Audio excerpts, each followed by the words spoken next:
이 도둑년을 당장 끌어내지 못할까?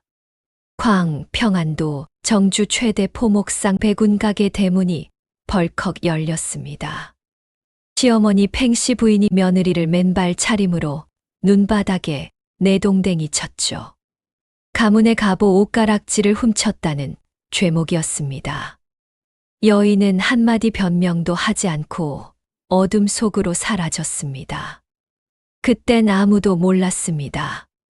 정확히 3년 뒤 그녀가 쓰레기로 만든 조각보 한 장이 모두를 무릎 꿇게 만들 줄은요. 이야기 시작 전 구독과 좋아요 눌러주신 뒤 어디서 듣고 계신지 댓글로 알려주시면 그곳에 행운이 가득하길 바라겠습니다. 때는 조선 중기 상업이 크게 발달한 평안도 정주 명주거리였습니다.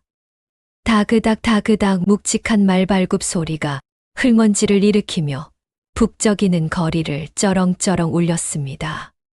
포목상 백운가게 대행수 백무결이 청나라로 떠난 지 꼬박 3년 만에 거상이 되어 돌아오는 길이었습니다. 수십 마리의 진말 등에는 최고급 비단이 산더미처럼 쌓여 있었으며 장터 사람들은 입을 떡 벌린 채 길을 내어주었습니다. 하지만 금이 환영하는 무결의 굳게 담은 입술에는 지독한 냉기만이 서늘하게 흐르고 있었습니다. 아이고, 내 아들아 무결아. 어머니 팽씨 부인이 버선발로 뛰어나와 흙투성이가 된 아들의 옷자락을 덥석 부여잡았습니다. 그녀는 주변 사람들이 다 들으라는 듯 억지 눈물을 쥐어짜내며 아들의 귓가에 독사처럼 쉭쉭거리며 속삭였습니다. 내가 타국에서 고생하는 사이 내 처 연단아가 외간 남자와 눈이 맞아 도망을 쳤단다. 대대로 내려오는 가보인 연꽃 옷가락지까지 훔쳐서 야반도주를 했지 뭐냐. 그 말에 무결의 턱 근육이 파르르 경련을 일으키며 떨렸습니다. 굵은 핏대가 목줄기를 타고 붉게 솟아올랐으며 꽉 쥔 두 주먹에서는 우두둑하고 뼈가 으스러지는 소리가 났습니다. 그때 무결의 뒤에 서 있던 오랜 수아 칠복이가 창백해진 얼굴로 한 발짝 앞으로 나섰습니다. 대행수 어르신, 사실은 그게 아니오라. 칠복이가 떨리는 목소리로 입을 때려던 찰나 팽씨 부인이 살기가 뚝뚝 떨어지는 눈빛으로 노려보았습니다. 그 서슬퍼런 시선에 칠복이는 흠칫 어깨를 크게 떨며 황급히 고개를 푹 숙이고 말았습니다. 가슴이 답답하여 터질 것만 같았던 무결은 안채로 들어가지 못한 채 시차를 핑계로 발걸음을 돌렸습니다. 웅성웅성 북적이는 장터의 소음 속에서도 그의 귓가에는 아내의 배신을 알리는 끔찍한 목소리만 환청처럼 맴돌았습니다. 피비린내가 진동하는 푸죽간 앞을 멍하니 지나던 찰나였습니다. 이 거지 같은 년이 감히 내 비단 자투리에 더러운 손을 대. 파리떼가 들끓는 썩은 시궁창 구석에서 귀를 찢는 듯한 거친 욕설이 터져 나왔습니다. 철썩 여인이 흙바닥에 나뒹구는 둔탁한 소리와 함께 거친 욕설이 연달아 허공을 갈랐습니다. 비단 상인이 거적대기를 걸친 여인에게 악다구니를 퍼부으며 밀치고 있었으며 장터 사람들은 쯧쯧 혀를 찰 뿐 불똥이 튈까 두려워 아무도 나서지 않았습니다. 밀쳐진 여인은 비명조차 지르지 못한 채 흙바닥에 웅크리고 있었고 그 처참한 광경에 무결은 얼음장 같은 눈을 들어 천천히 고개를 돌렸습니다. 상인의 거친 행패가 멎고 누런 가래침을 뱉어낸 그가 씩씩거리며 돌아서자 쿵쿵거리는 묵직한 발소리만이 장터 흙바닥을 울렸습니다.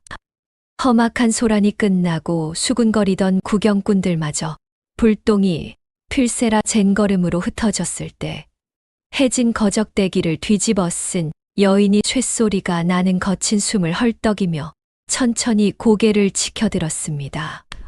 검붉은 피딱지가 덕지덕지 눌어붙어 헝클어진 머리카락 사이로 뗏물이 흐르는 야위고 창백한 얼굴이 드러나는 순간 무결의 심장이 벼랑 끝에서 떨어지듯 쿵 하고 곤두박질 쳤습니다. 숨이 턱 막히고 시야가 하얗게 전멸했으며 그의 검은 눈동자가 사시나무 떨리듯 마구 요동쳤습니다. 시궁창 악취를 풍기며 엎드려 있는 비참한 여인은 다름 아닌 3년 전 시어머니의 귀한 갑오를 훔쳐 야반도주했다던 자신의 전처 다나였습니다. 무결의 귓가에 쨍그랑하고 유리창이 박살나는 듯한 이명 소리가 찢어질 듯 울려 퍼졌으며 그토록 뼈에 사무치게 증오하면서도 달빛 스며드는 밤마다 미치도록 그리워했던 여인의 이름이 꽉 막힌 목구멍 끝까지 차올랐습니다. 3년 전 혼례를 올리던 첫날 밤 고운 연분홍 비단저고리를 여미고 수줍게 고개를 숙이며 맑은 종소리처럼 웃어주던 눈부신 자태가 찰나의 환영처럼 무결의 눈앞을 스쳐 지나갔습니다.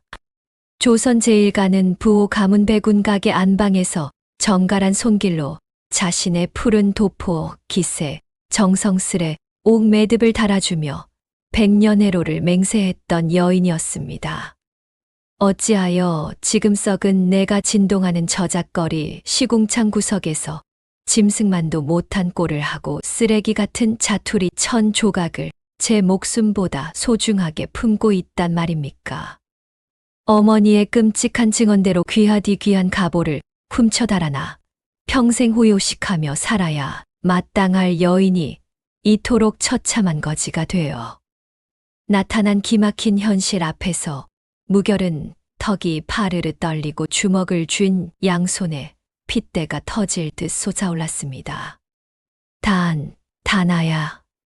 그가 바짝 메마른 입술을 달싹여 갈라지고 피 맺힌 쇳소리로 겨우 이름을 쥐어짜 내며 무거운 집신을 끌고 한 발짝 다가섰습니다. 바스락거리는 집신 소리를 예민하게 느낀다 나는 사냥꾼을 마주친 가여운 들짐승처럼 화들짝 놀라며 앙상한 어깨를 움츠리더니 품에 안은 붉고 푸른 자투리 천을 손가락이 하얗게 질리도록 꽉 움켜쥐었습니다. 그녀는 자신을 부르는 사내의 얼굴을 감히 마주치지도 못한 채 필사적으로 일어나 빛 한 줌 없는 좁고 어두운 장터 뒷골목을 향해 절뚝이며 미친 듯이 도망치기 시작했습니다. 거기 서거라.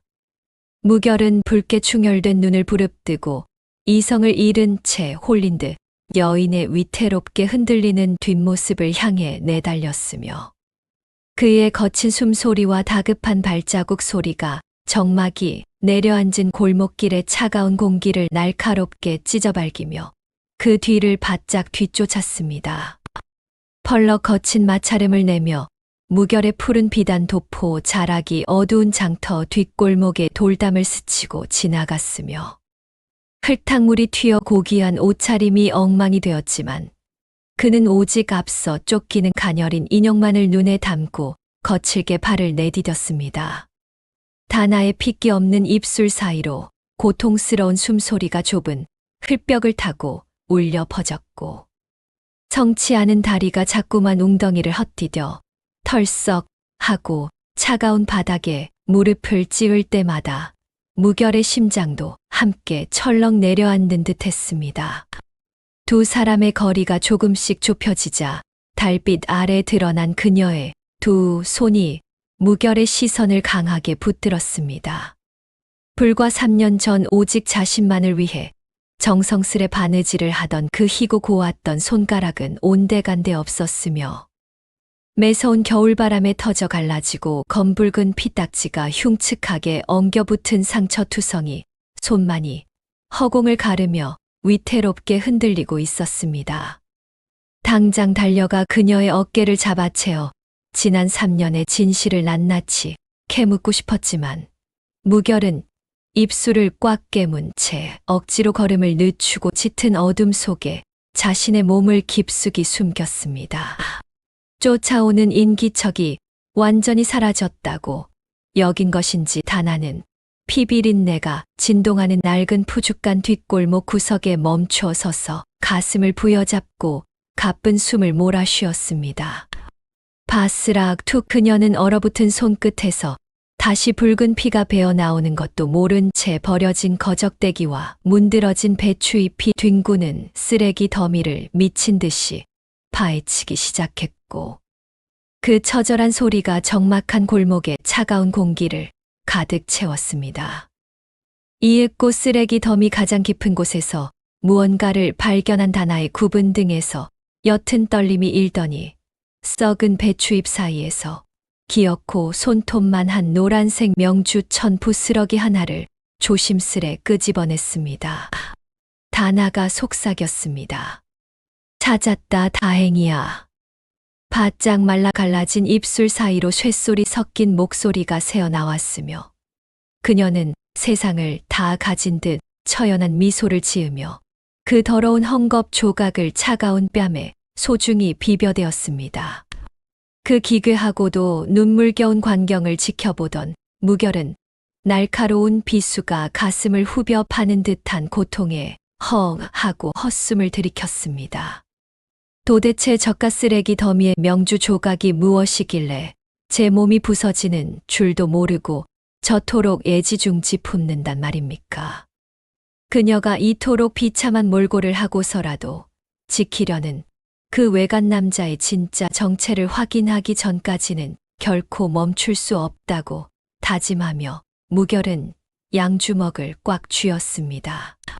꽉 쥔 두 주먹이 하얗게 질릴 만큼 힘이 들어가 뼈마디가 우두둑 울렸으나 영혼마저 타들어가는 배신감에 사로잡힌 그는 육신의 아픔조차 느끼지 못한 채 어둠 속에서 숨죽여 다음 행동을 지켜보고 있었습니다.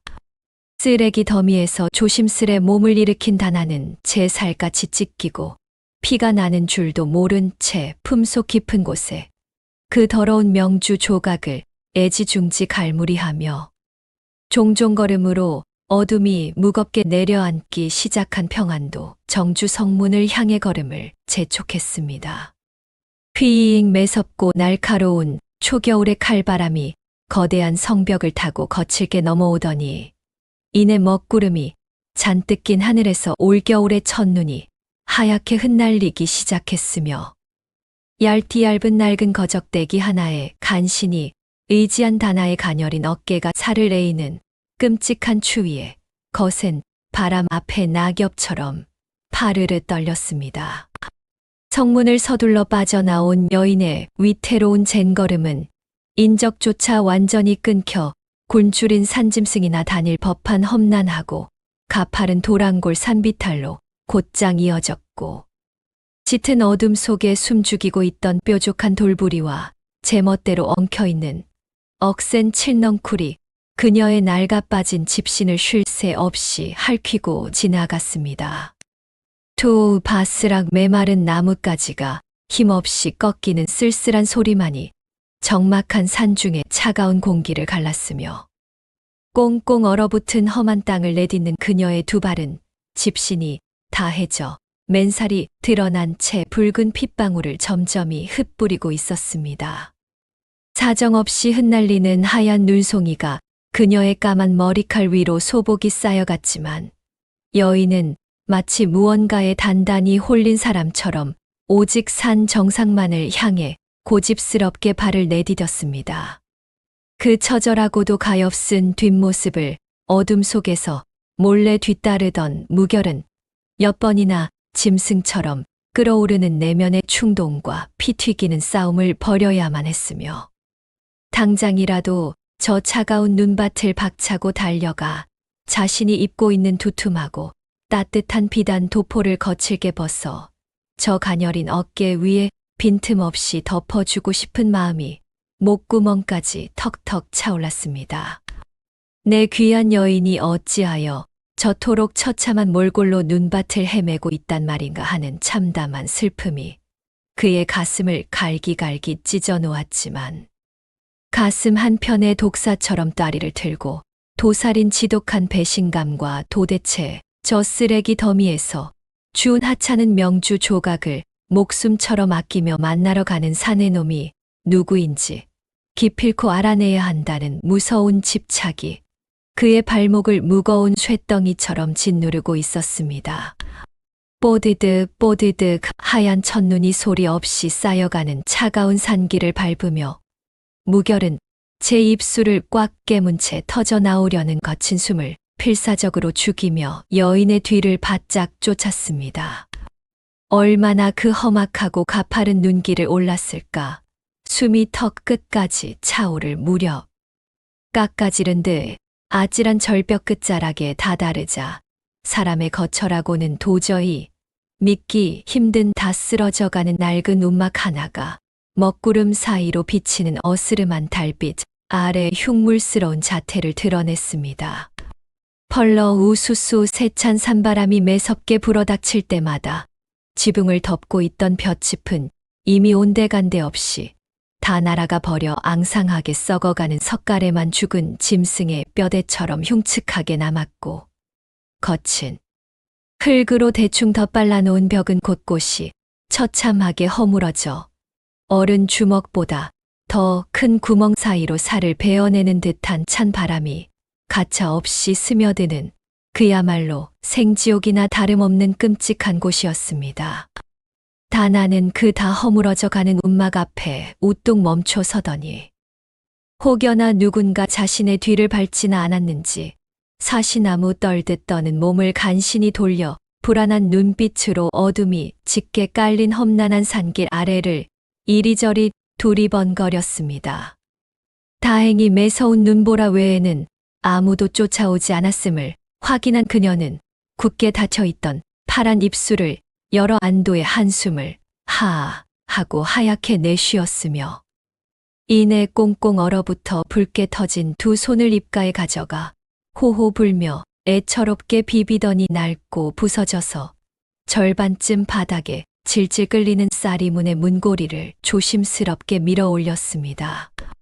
삐걱 오랜 세월 단 한 번도 기름칠을 하지 않은 듯 날카롭고 기괴한 나무 마찰음이 적막한 절벽의 차가운 밤 공기를 잔인하게 찢어발겼고 그 소름 끼치는 소리에 화들짝 놀란 이름 모를 산새 한 마리가 푸드덕 날개를 치며 어둠 속으로 도망치자 커다란 바위 뒤에 몸을 납작 엎드려 숨기고 있던 무결은 저도 모르게 마른 침을 꿀꺽 삼키며 두 눈을 무섭게 부릅떴습니다.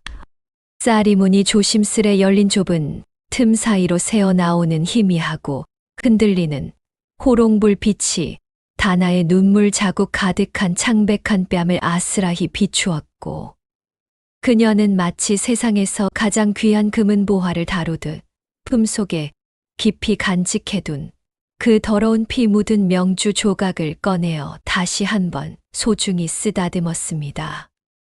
그리고는 문틈 사이로 고개를 조심스레 들이밀며 움막 안쪽을 향해 몹시도 떨리는 그러나 한없이 다정하고 애틋한 목소리로 입을 열었습니다. 제가 왔습니다. 그 짧은 한마디에 무결에 펄떡이던 심장은 마치 천근만근의 거대한 쇳덩이에 내리찍힌 듯 바닥으로 철렁 내려앉았으며 이내 굳게 닫힌 입술 사이로 뜨거운 피눈물이 왈칵 맺히고 말았습니다. 그가 제 목숨보다 더 사랑하고 귀하게 여겼던 여인이 이토록 끔찍하고 비참한 곳에 꼭꼭 숨겨두고 밤마다 남몰래 찾아오는 자가 과연 누구란 말인가 고뇌하며 칠흑 같은 어둠 속 움막 안에서 미세하게 들려오는 정체불명의 부스럭거리는 소리에 무결은 숨을 쉬는 것조차 완전히 잊어버린 채 꽉 쥔 두 주먹을 부르르 떨며 그 자리에 돌부처처럼 굳어버렸습니다.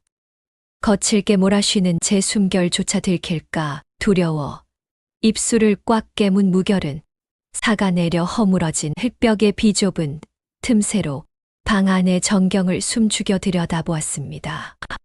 사내의 피가 솟구쳐 당장이라도 문을 박차고 들어가 간통한 외간 사내의 정체를 밝혀내리라 다짐했던 무결의 두 눈은 처참한 광경을 마주하고 초점을 잃고 말았는데 번듯한 사내가 숨어 미래를 즐길 것이라 굳게 믿었던 비좁은 방 안에는 뼈, 시린 냉기와 퀴퀴한 곰팡내만 감돌 뿐 그 어떤 사내에 그림자조차 없었던 것입니다. 방 안은 바깥의 겨울 산바람보다 더 춥게 느껴질 만큼 스산한 기운이 맴돌았고 낡은 문풍지가 바람에 파르르 떨릴 때마다 희미한 달빛이 쏟아져 들어와 텅 빈 방바닥을 하얗게 비출 뿐이었습니다. 방 한가운데 냉골이 된 구들장 위에 덩그러니 주저앉은 다나는 얼음장처럼 차가운 이 나간 사기 그릇에 냉수를 붓고는 낮의 장터에서 구걸하듯 주워 모은 흙투성이 자투리 천들을 물속에 쳐박고 벅벅 씻기 시작했습니다. 그 천 조각들은 누군가 쓰다 버린 무명치마 끝자락이나 낡은 배적삼에서 떨어진 쓰레기에 불과했으나 다나의 손길은 마치 세상에서 가장 귀한 비단을 다루듯 조심스럽고도 필사적이었습니다.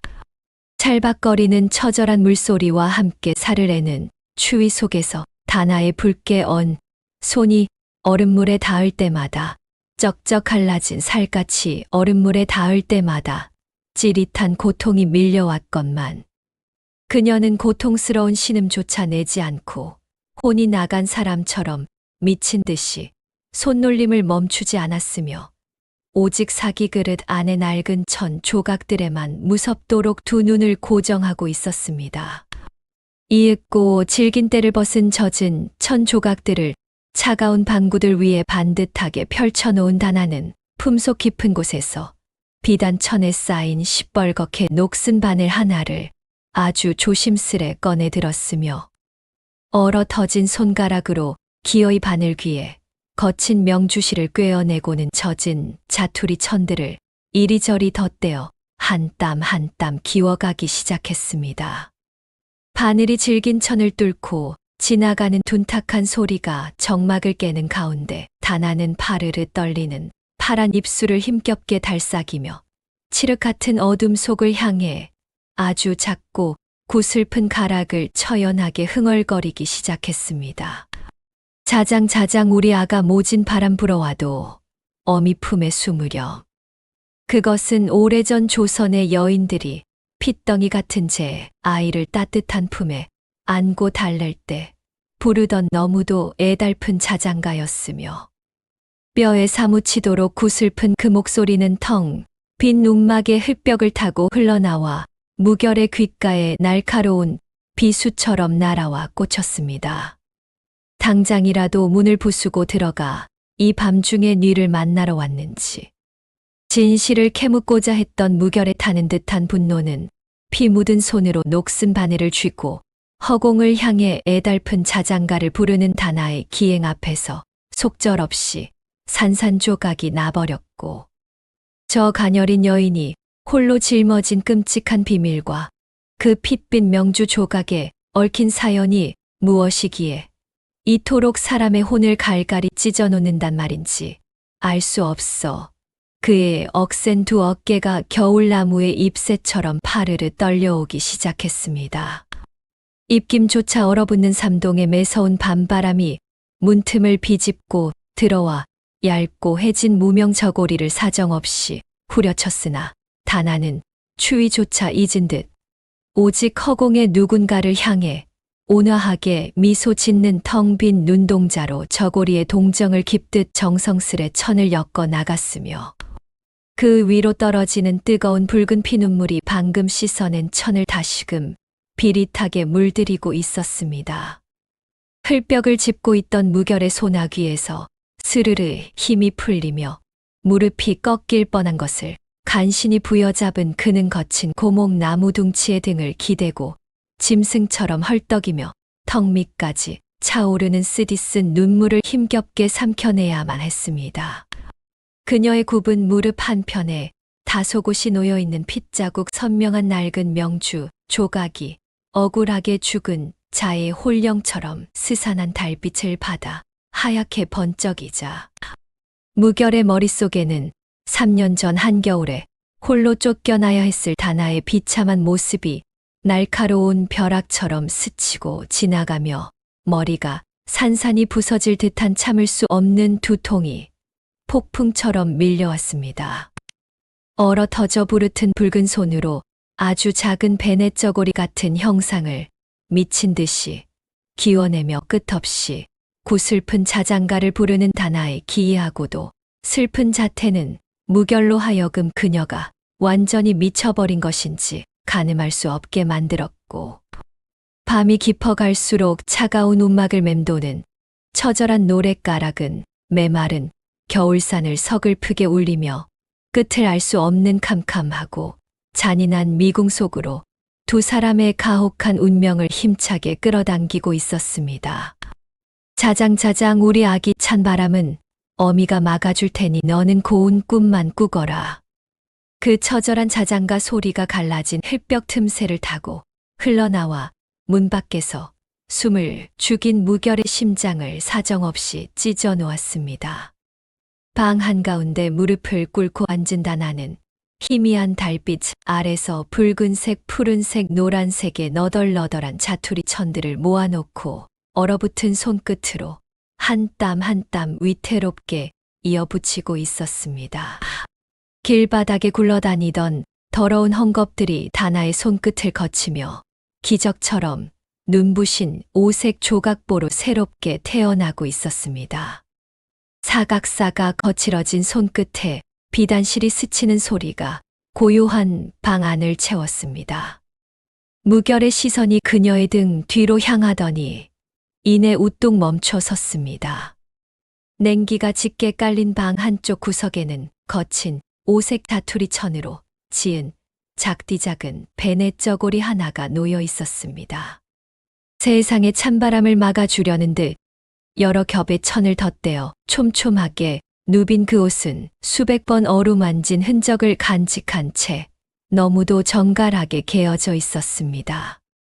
그 앙증맞은 소매자락을 보는 순간 무결의 머릿속에는 3년 전 매서운 겨울날의 뼈아픈 기억이 비수처럼 가슴을 파고들었습니다. 가난한 선비의 딸이라는 이유로 제 어머니에게 사람 취급조차 받지 못하던 다나의 가녀린 어깨가 떠올랐습니다. 이 천박하고 굼뜬 것 당장 밥값을 하지 못할까가.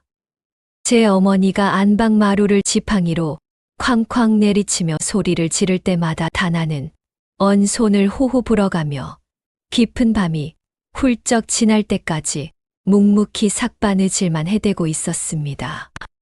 모진 세월 속에서도 그녀는 원망의 울음을 터뜨리지 않고 창백한 뺨을 타고 흘러내리는 눈물방울만 무명천 위로 뚝뚝 떨어뜨릴 뿐이었습니다.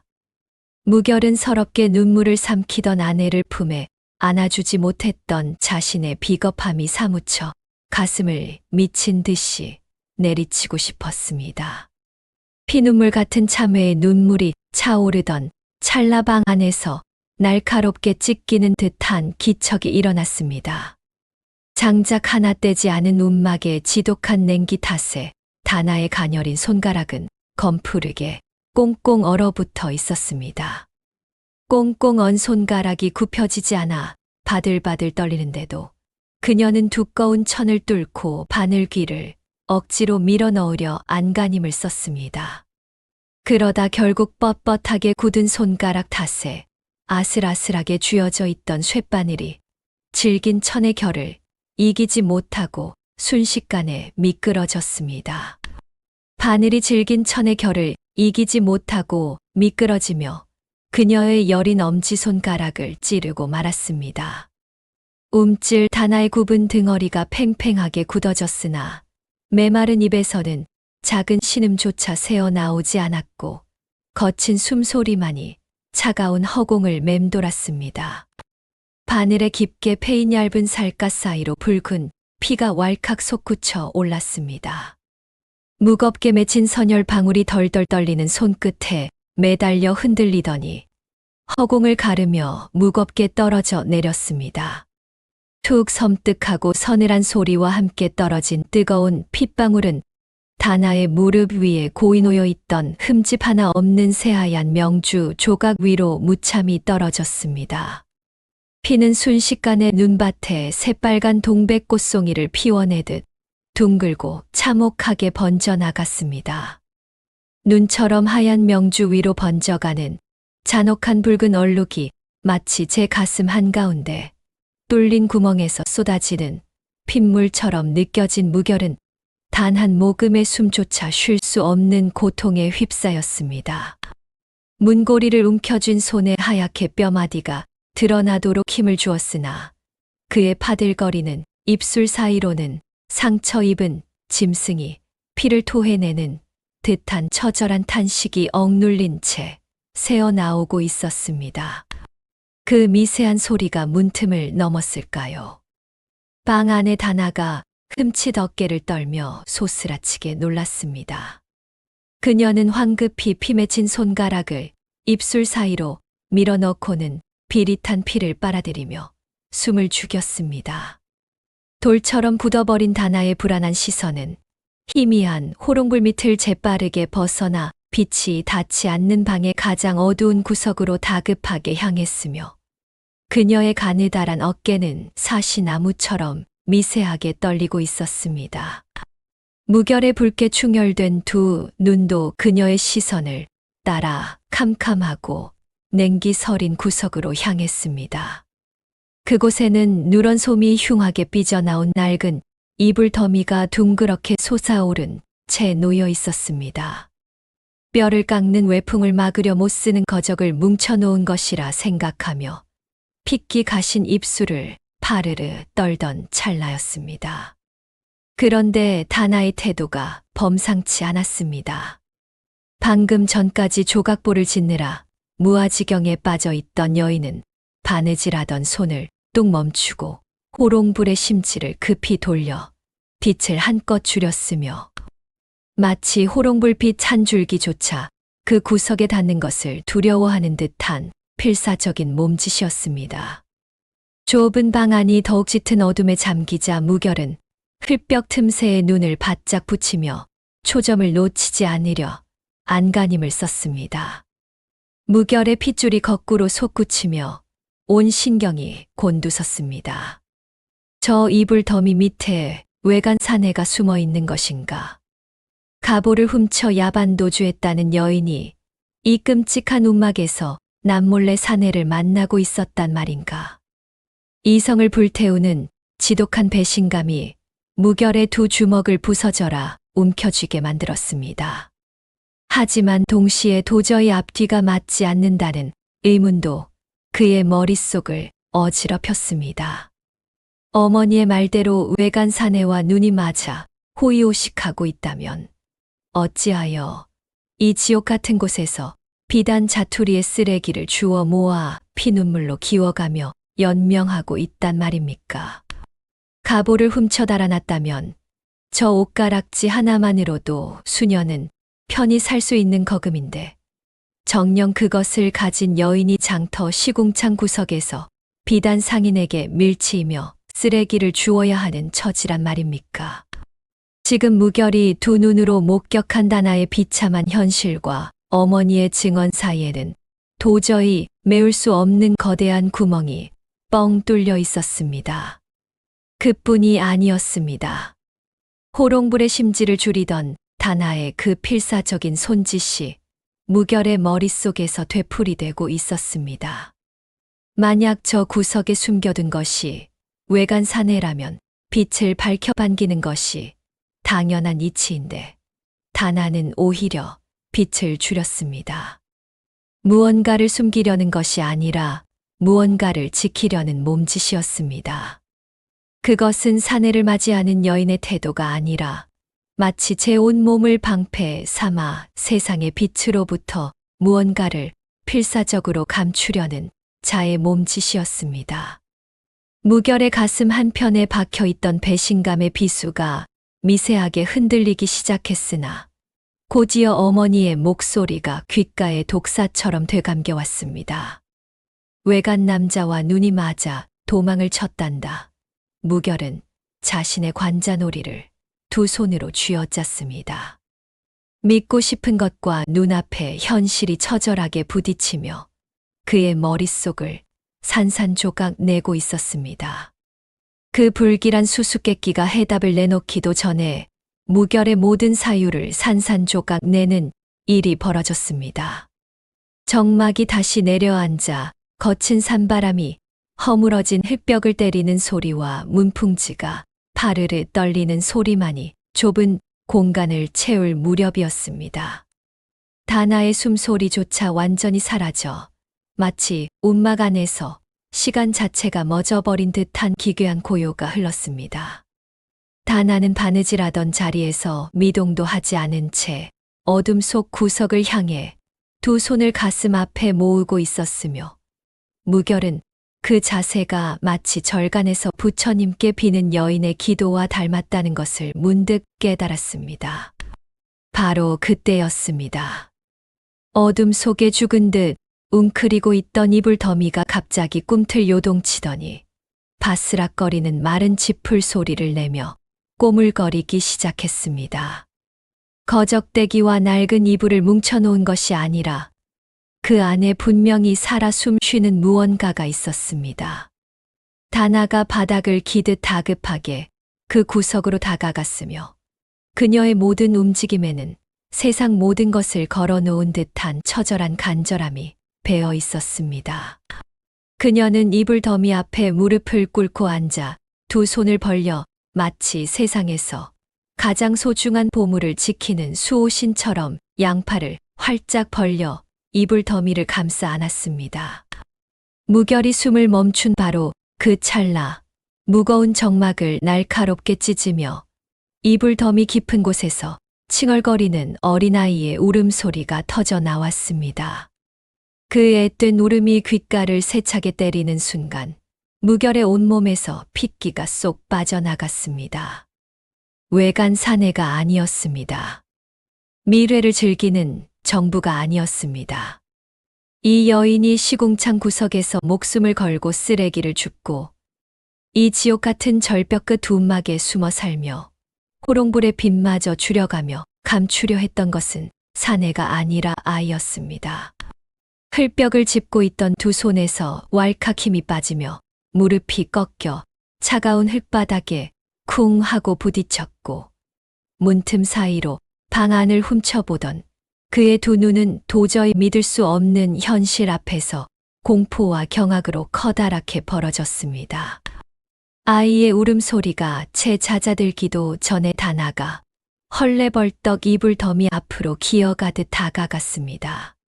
거칠어진 손끝이 낡은 이불자락을 조심스레 걷어내자 그 안에는 이제 막 3살이 된 듯한 앙상한 사내 아이가 추위에 파랗게 질려 바들바들 떨며 누워 있었습니다.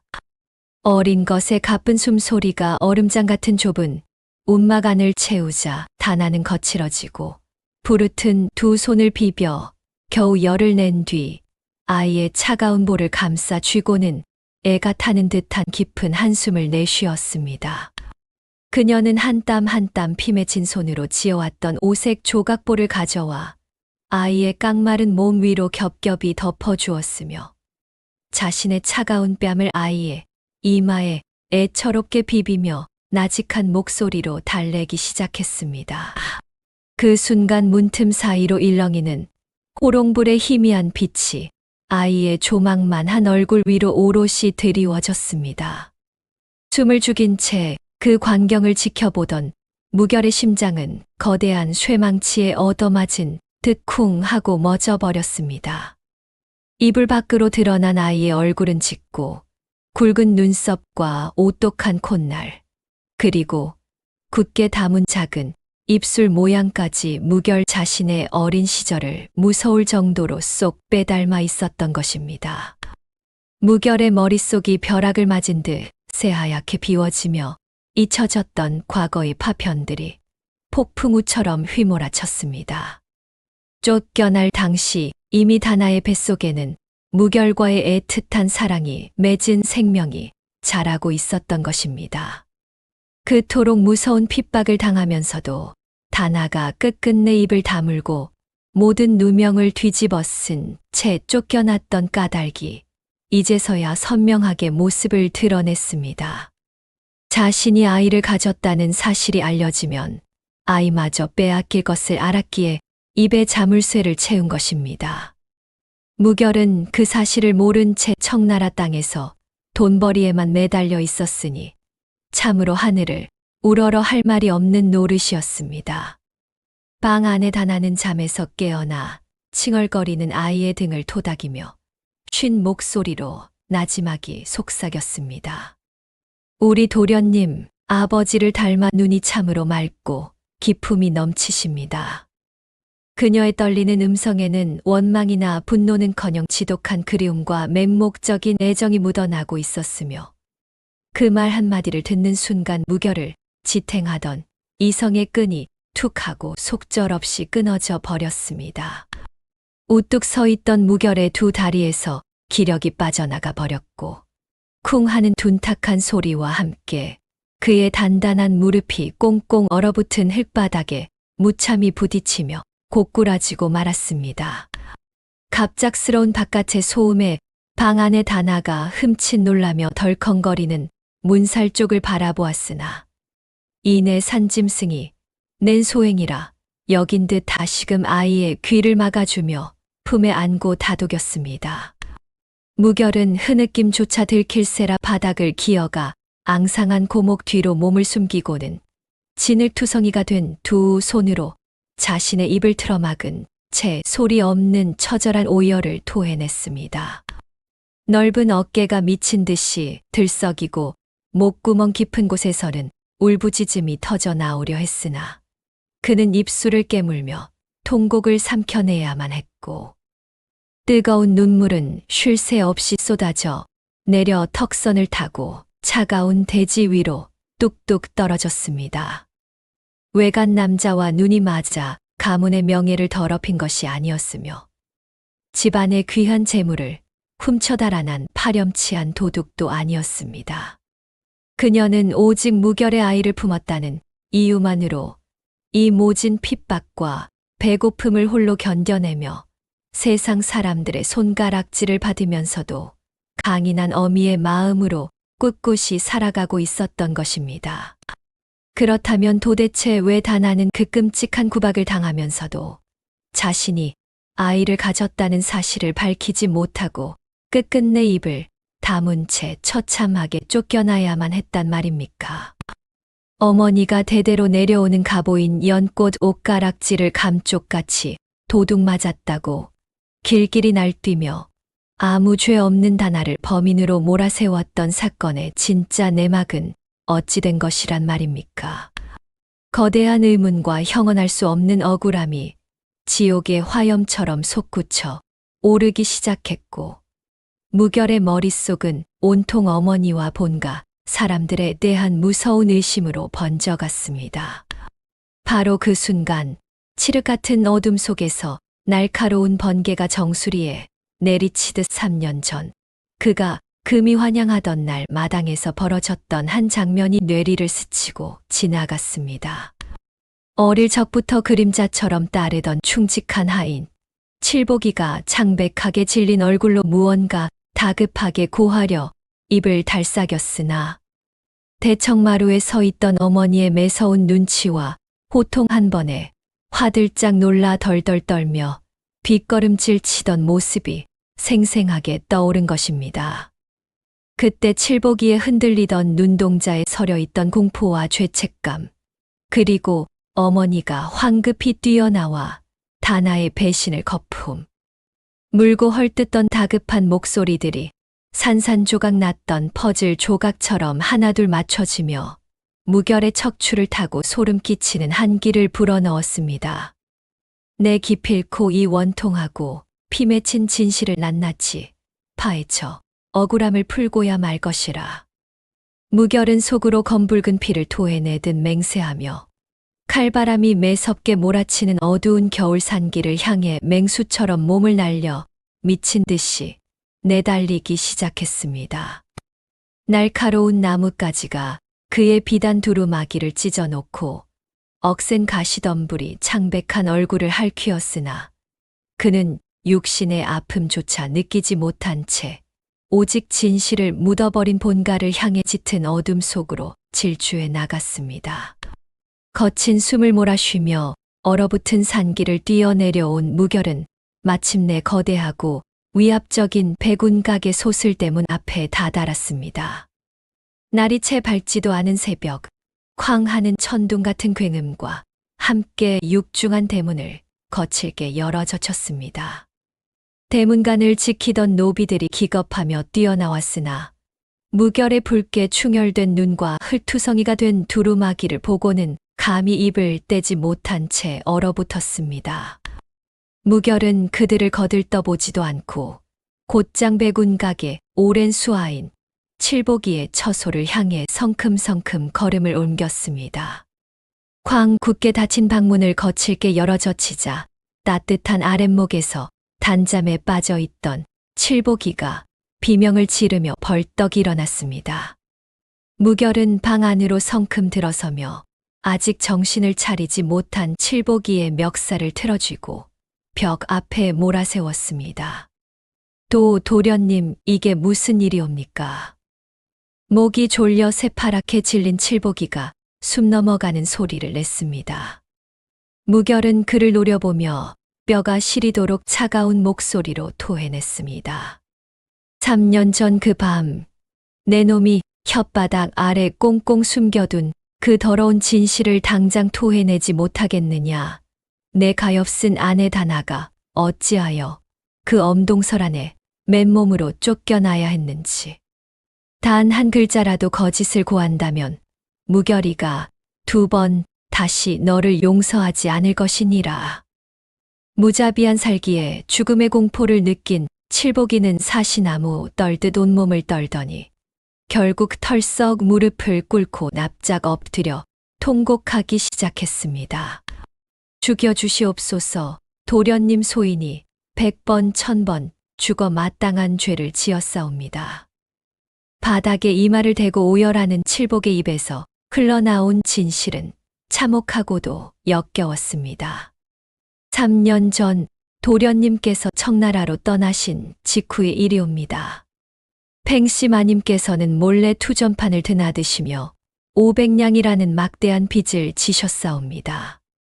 빚쟁이들이 백운각 뒷문까지 찾아와 행패를 부리자 마님께서는 며느리이신 다나 아기씨가 잠든 틈을 타 아기씨의 품에 있던 갑옷, 옷가락지를 몰래 훔쳐 전당포에 팔아넘기셨던 것이옵니다. 칠복의 전말에 무결은 숨을 들이켜며 뒷걸음질을 쳤으나 참회는 거기서 멈추지 않았습니다. 며칠 뒤 옷가락지가 없어진 것을 알게 된 문중 어르신들이 도둑을 찾으려 하자 마님께서는 자신의 투전 빚이 들통날까 두려워 그 모든 죄를 아무 죄 없는 다나 아기씨에게 뒤집어 씌우셨사옵니다. 아기씨의 처소에 은자 몇 냥을 몰래 숨겨두게 하시고는 갑오를 훔쳐 밤도주를 하려 했다며 모진 꾸짖음을 퍼부으셨지요. 아기씨께서는 눈물을 흘리며 억울함을 호소하셨으나 마님께서는 아기씨를 한겨울 눈보라가 몰아치는 한밤중에 가차없이 내쫓아 버리셨사옵니다. 쾅 무결의 주먹이 방바닥을 내리치자 구들장이 울리며 둔탁한 소리가 퍼졌습니다. 칠복은 눈물범벅이 된 얼굴을 바닥에 대고 가장 참혹한 마지막 진실을 내뱉었습니다. 아기씨께서 맨발로 쫓겨나시던 그날 밤 소인이 몰래 뒤따라가 주먹밥이라도 쥐어드리려 하였을 때 아기씨께서는 배를 부여잡고 쓰러지시며 이미 도련님의 귀한 핏줄을 잉태하고 계시다는 것을 눈물로 고하셨사옵니다.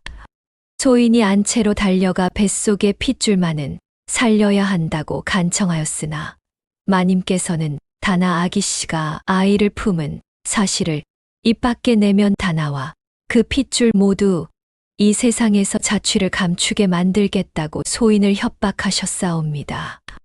소인은 눈먼 노모의 목숨이 두려워 3년을 벙어리 행세를 하고 말았사옵니다. 칠복의 오열이 끝나자 방 안에는 매서운 칼바람 소리만이 스산하게 맴돌았습니다.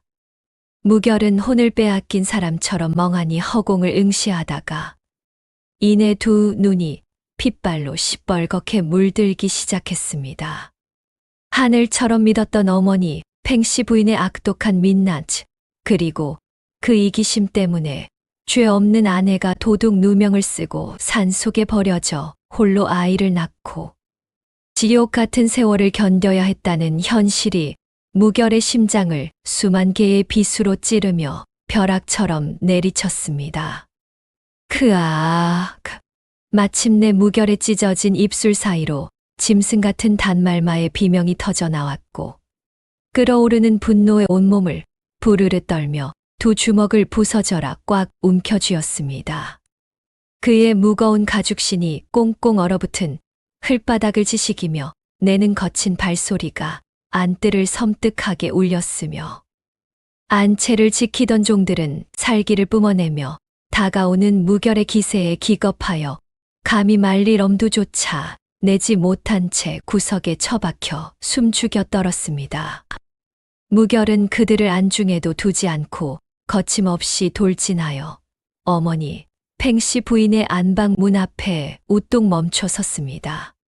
무결이 안방 문을 거칠게 열어젖히자 쾅 하는 굉음과 함께 문풍지가 찢어지며 매서운 겨울의 칼바람이 쏟아져 들어와 방 안의 온기를 단숨에 집어삼켰습니다.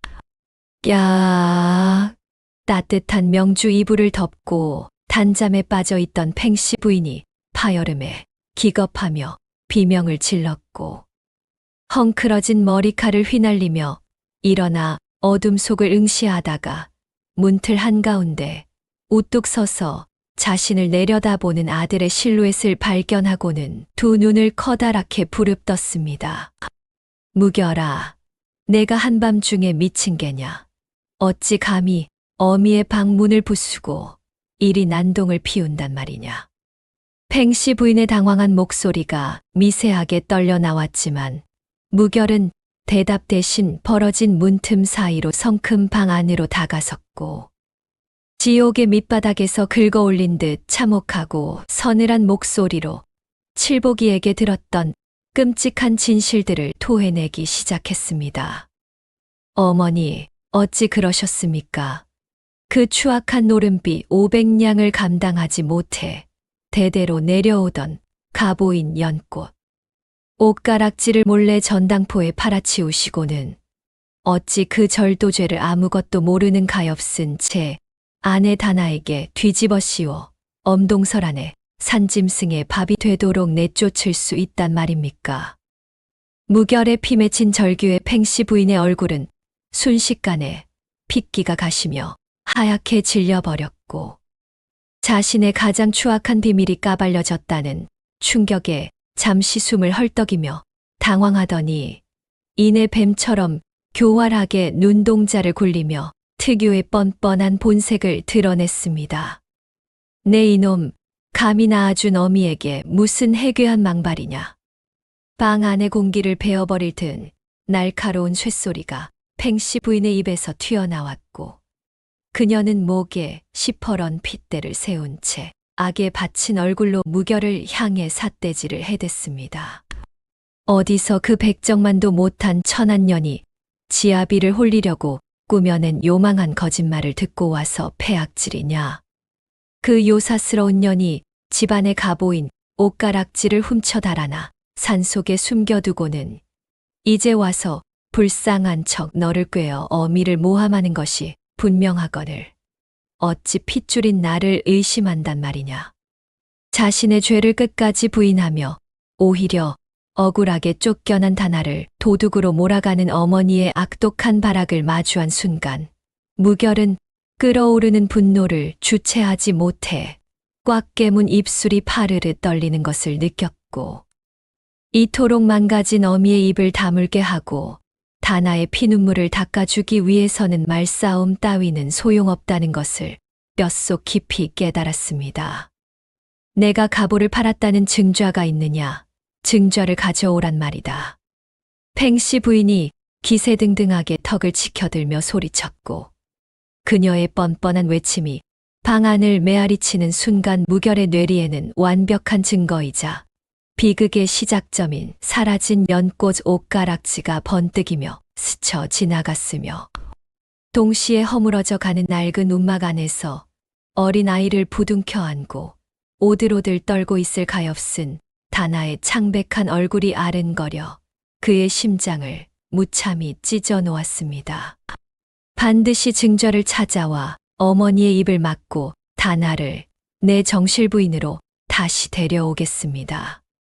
무결은 얼음장처럼 차가운 목소리로 짐승처럼 으르렁거리며 선고하듯 내뱉었고 뒤에서 당장 멈추지 않으면 호적에서 파버리겠다며 미친 듯이 악을 쓰는 팽씨 부인의 발악을 무시한 채 뒤도 돌아보지 않고 활짝 열어젖힌 문틀을 넘어 어둠 속으로 나섰습니다. 살을 내는 듯한 매서운 칼바람이 다시금 뺨을 후려쳤지만 무결은 두루마기 깃을 단단히 여미며 오직 다나와 자신의 핏줄이 애타게 기다리고 있을 험난한 겨울산을 향해 미친 듯이 발걸음을 내디뎠으며 옷가락질을 찾아내어 이 누명을 완벽하게 벗기겠다는 굳은 결심은 그 어떤 폭풍으로도 꺾을 수 없을 만큼 날카롭게 벼려져 있었습니다. 뽀드득 뽀드득 거칠게 눈밭을 지식이며 내딛는 무결의 가죽신 소리는 맹렬한 삭풍에 무참히 파묻혀 버렸고 그가 도랑골의 가파른 산비탈에 접어들자 눈발은 살점을 도려낼 듯한 매서운 눈보라로 돌변에 온몸을 휘감았습니다. 휑휑 귀청을 찢을 듯 울부짖는 겨울산의 칼바람이 깎아지른 절벽길을 오르는 그를 벼랑 끝으로 밀어냈지만 무결은 칠흑 같은 어둠 속에서 오직 살려내야 한다는 본능 하나로 짐승처럼 산길을 더듬어 올라갔습니다. 미끄러운 빙판에 발을 헛디뎌 쿵하고 날카로운 바위에 무릎을 찌으면서도 앓는 소리조차 내지 않았으며 피가 배어 나오는 맨손으로 꽁꽁 언 칠넝쿨을 부여잡고 처절하게 산비탈을 기어 올랐습니다. 다나. 얼어붙은 입술 사이로 간신히 터져 나온 부름은 하얀 입김과 함께 바람 속으로 흩어졌고 지붕조차 제대로 덮여 있지 않던 절벽 끝 낡은 움막이 떠오르자 어린 아이와 기력이 다한 다나가 얼어 죽을지도 모른다는 끔찍한 공포가 그의 숨통을 옥죄었습니다. 숨이 턱 끝까지 차오르고 심장이 요동쳤지만 그는 단 한순간도 발걸음을 멈추지 않았으며 두 주먹을 부서져라 움켜쥔 채 허벅지까지 빠지는 눈구덩이를 헤치며 앞으로 전진했습니다. 우르릉 산짐승의 포효 같은 바람 소리에 앙상한 겨울나무 가지들이 우지끈 부러져 나가는 파공음을 뚫고 무결은 깎아지른 절벽의 비탈기를 기어코 돌파해냈으며 마침내 희뿌연 눈보라 너머로 벼랑 끝에 자리 잡은 작은 공터가 어스름하게 모습을 드러냈습니다. 그러나 공터에 다다른 순간 헐떡이던 무결의 숨결이 일순간 멎어버렸고 천길 낭떠러지로 내려앉은 그의 심장은 꽁꽁 얼어붙어 미동조차 하지 않았습니다. 모진 비바람을 버텨내던 초라한 움막은 폭풍을 견디지 못하고 절반쯤 주저앉아 있었으며 엉성하게 엮은 지붕은 폭설의 무게를 이기지 못해 찌그덕 기괴한 비명을 내며 짓눌려 있었습니다. 무엇보다 그의 피를 차갑게 식게 만든 것은 굳게 닫혀 있어야 할 쌀이문의 참혹한 꼴이었습니다. 삐걱 쾅, 삐걱 쾅. 거센 돌풍이 몰아칠 때마다 문틀에서 반쯤 뜯어져 나간 쌀이문이 미친 듯이 흔들리며 흘벽을 때려대고 있었고 그 흉측하게 벌어진 틈새로 무자비한 눈보라가 쏟아져 들어가며 움막 안을 생명체가 살 수 없는 얼음장으로 만들어버리고 있었습니다. 다나. 무결은 이성을 잃은 짐승처럼 울부짖으며 눈더미를 박차고 주저앉아 가는 움막을 향해 내달렸고 차가운 눈에 뒹굴면서도 내 발로 기어 벽을 때리던 쌀이문을 두 손으로 뜯어내 밖으로 내동댕이 친 뒤 캄캄한 어둠 속으로 상체를 들이밀었습니다. 하지만 뺨을 후려치는 매서운 바람 소리만 비좁은 움막 안을 음산하게 맴돌 뿐 방 안에서는 그 어떤 생명의 기척도 들려오지 않았습니다. 다나가 언 손을 녹이며 부르던 다정한 자장가 소리도, 배가 고파 보채던 어린 아이의 가냘픈 울음소리도 전혀 들리지 않는, 오직 죽음만을 연상케 하는 소름 끼치고 불길한 고요만이 텅 빈 공간을 무겁게 짓누르고 있었습니다. 휘잉. 갈라진 흙벽 틈새로 밀려 들어온 삭풍이 차갑게 식어버린 아궁이에 하얀 재를 스산하게 흩뿌렸고, 숨을 헐떡이며 기어들어간 무결에 덜덜 떨리는 손끝이 방 한 구석에 형편없이 널브러져 있는 낡고 얼어붙은 거적대기에 닿았습니다. 그 위에는 다나가 쓰던 듯한 이 빠진 작은 사기 그릇만이 바닥에 나뒹굴며 엎어져 있을 뿐, 다나의 체온과 아이의 숨결은 어디에서도 찾아볼 수 없었습니다. 다나, 내 왔다. 대체 어디 있는 것이냐? 극도의 공포에 질려 형편없이 갈라져 쇳소리를 내며 텅 빈 방바닥에 눈구덩이를 미친 사람처럼 허둥지둥 더듬던 그의 피투성이가 된 손끝에 눈 속에 파묻혀 있던 무언가 차갑고 딱딱한 물건이 툭 하고 걸렸으며, 초점 잃은 그의 시선이 바닥으로 곤두박질 쳤습니다. 그가 눈 속에서 파낸 것은 다나가 평소 소중히 품고 다니던 낡은 은비녀의 부러진 조각이었습니다. 차디찬 쇠조각의 감촉이 손끝에 닿자 무결의 심장이 덜컥 내려앉았으며, 핏기가 싹 가신 그의 고개가 무너져 내린 안방 쪽으로 획 돌아갔습니다. 다나 무결은 짐승 같은 비명을 토해내며 썩은 문짝을 어깨로 거칠게 밀치고 뛰어들었습니다. 우당탕 하는 굉음과 함께 문이 부서져 나갔고, 무릎 높이까지 눈이 쌓인 방 안에는 뼈를 깎는 듯한 지독한 냉기만이 소용돌이치고 있었습니다. 훅 끼쳐오는 얼음장 같은 공기를 들이마시며 미친 사람처럼 방 안을 뒤지던 무결의 시선이 가장 깊숙한 구석에 멎었습니다. 무너진 석가래 아래에 기형적으로 웅크린 작은 형상이 있었습니다. 퍼석거리는 눈을 허겁지겁 헤치고 다가간 무결의 입에서 억눌린 신음이 터져 나왔습니다. 다나였습니다.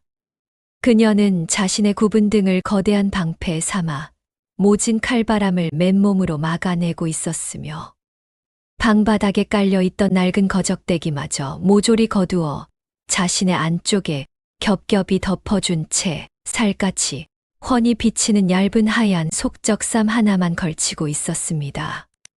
헝클어진 머리카락에는 하얗게 성에가 끼어 마치 작은 눈무덤 같았습니다. 무결이 덜덜 떨리는 두 손을 뻗어 그녀의 꽁꽁 언 어깨를 감싸 쥐자 얼음덩어리를 만지는 듯한 끔찍한 냉기가 전해졌습니다. 하지만 그녀의 앙상한 팔이 결사적으로 끌어안고 있는 품 안에서는 기적 같은 온기가 피어나고 있었습니다. 무결이 조심스럽게 그녀의 품을 들여다보았고, 그곳에는 지난 가을 다나가 헌옷가지를 주워 한 땀 한 땀 지었던 오색 조각보가 두툼하게 겹쳐져 있었습니다. 천한 신분일지언정 아이에게 세상의 모든 복을 주고 싶었던 어미의 간절한 기도가 담긴 그 조각보 속에서 3살배기 아이는 상처 하나 없이 붉은 뺨을 한 채 새근새근 숨을 내쉬고 있었습니다. 다나. 내가 왔어. 무결이 굵은 눈물을 뚝뚝 흘리며 굳어버린 그녀의 몸을 조심스럽게 끌어당겼습니다. 툭 하고 무결의 눈물이 다나의 창백한 뺨 위로 떨어지는 순간이었습니다. 까마득한 죽음의 문턱을 헤매던 다나의 감긴 두 눈이 번쩍 뜨였고, 초점 잃은 눈동자가 허공을 돌다 이내 무결의 얼굴에 닿았습니다. 희뿌연 달빛 아래 무결을 확인한 다나의 표정이 순식간에 사색이 되며 짐승처럼 발버둥 치기 시작했습니다. 다 죽어가던 몸에서 어떻게 그런 힘이 나오는지 무결은 뒤로 튕겨나갈 뻔했습니다. 아닙니다. 다나가 찢어지는 비명을 지르며 아이를 감싼 오색 조각보를 가슴 깊이 짓눌렀습니다. 마르게 갈라진 입술이 파르르 떨리며 설이 낀 목소리가 날카롭게 울렸습니다. 제 아이입니다. 제발 이 아이만은 살려주십시오. 도련님, 그것은 양반댁 핏줄을 가졌다는 이유로 모진 구박을 받고 한겨울 산속으로 쫓겨나야 했던 가난한 선비의 딸의 뼈에 사무친 공포였습니다. 다나는 무결히 시어머니의 사주를 받아 가문의 체면을 위해 아이를 해치러 온 것이라 단단히 오해하고 있었으며 꽁꽁 언 두 손으로 무결을 거칠게 밀어내고는 얼어붙은 땅바닥에 납작 엎드려 두 손을 모은 채 필사적으로 빌기 시작했습니다. 갈라진 목소리가 살얼음 낀 바닥 위를 처절하게 기어갔습니다. 제가 다 잘못했습니다. 평생 눈에 띄지 않고 벌레처럼 쥐죽은 듯 살겠습니다. 그러니 제발 이 아이만은 빼앗지 말아 주십시오. 도련님, 다나의 처절한 통곡이 무결의 가슴을 갈기갈기 찢어 놓았습니다. 자신이 목숨 걸고 지키려 했던 여인이 도리어 목숨을 구걸하는 참혹한 현실 앞에 무결은 오열하며 그녀를 와라 끌어안았습니다. 아니다, 다나. 내가 널 데리러 온 것이다. 세상 그 누구도 널 해치지 못하게 할 것이다. 하지만 무결의 뜨거운 가슴에 갇힌 다나는 여전히 사시나무 떨듯 떨며 거칠게 반항했습니다. 오색 조각볼을 사수하려는 다나의 손은 얼음장처럼 차갑게 굳어 있었고 무결을 밀어내는 힘에는 3년 동안 아이를 지키기 위해 세상과 싸워온 어미의 처절한 집념이 담겨 있었습니다. 무결은 그녀의 얼음장 같은 뺨에 자신의 얼굴을 비비며 쉰 목소리로 끊임없이 속삭이기 시작했습니다. 미안하다. 내가 늦었다. 내가 너무 늦었어. 하지만 다나의 발버둥은 쉬이 멈추지 않았습니다.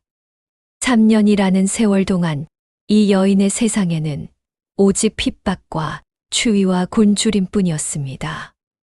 따뜻한 말 한마디를 건네는 사람이 없었고 편의 등을 기댈 벽 하나 없었으며 밤마다 아이가 잠든 뒤에야 소리 없이 눈물을 삼키는 것만이 유일한 위안이었던 여인이었습니다. 그런 여인에게 갑자기 나타난 사내의 품이 어찌 한순간에 믿음으로 다가올 수 있겠습니까? 무결은 억지로 그녀를 붙잡지 않았습니다. 대신 자신의 두꺼운 솜두루마기를 천천히 벗었습니다. 거친 바람이 얇은 비단 속적삼을 뚫고 그의 살갗을 사정없이 때렸지만 무결은 눈 하나 깜짝하지 않았습니다. 그는 아무 말 없이 그 따뜻한 두루마기를 다나에 떨리는 어깨 위로 소복이 덮어주었습니다. 3년 만에 다나의 어깨 위에 내려앉은 따뜻함이었습니다. 그 순간 다나의 발버둥이 아주 미세하게 느려졌습니다. 3년 동안 단 한 번도 느껴보지 못했던 온기가 얼어붙은 어깨를 타고 스며들었기 때문입니다. 거적대기의 차가움이 아니라 사람의 체온이 배어있는 진짜 옷감의 온기였습니다. 다나의 떨리는 눈동자가 자신의 어깨 위에 놓인 익숙한 푸른 비단의 결을 더듬었습니다. 3년 전 이천으로 서방님의 도포 기세, 옥매듭을 달아들이던 손끝의 기억이 얼어붙은 손가락에 번지듯 되살아났습니다.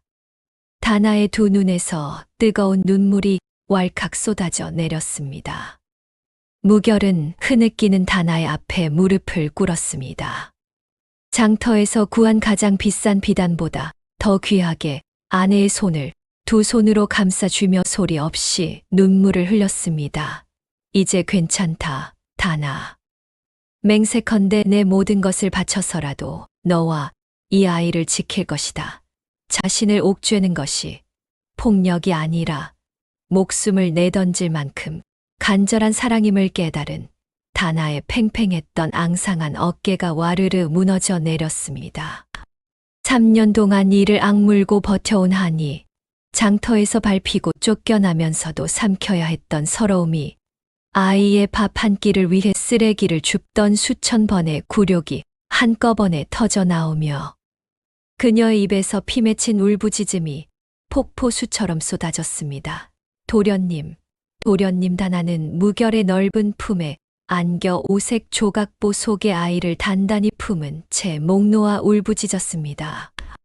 무결은 얼어붙은 다나의 등을 굳은 살 박인 손으로 꽉 감싸쥐며 결연한 눈빛으로 무너진 문밖을 매섭게 노려보았습니다. 그의 핏발선 눈동자에는 더 이상 가문의 눈치를 보던 나약한 양반의 모습은 없었으며 불쌍한 여인과 핏줄을 지키기 위해 온 세상을 적으로 돌릴 각오가 시퍼런 칼날처럼 번뜩이고 있었습니다. 무결은 오색 조각보에 쌓인 아이와 탈진한 다나를 번쩍 안아들었습니다. 문지방을 넘어 쏟아지는 눈보라 속으로 발을 내딛는 그의 걸음은 태산처럼 단호했습니다.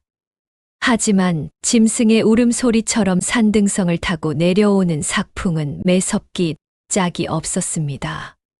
살을 내는 듯한 맹렬한 눈보라가 사방에서 덮쳐오며 얇은 속적삼 위로 무결의 솜두루마기 하나만을 걸친 다나의 몸이 사시나무 떨듯 격렬하게 요동쳤습니다.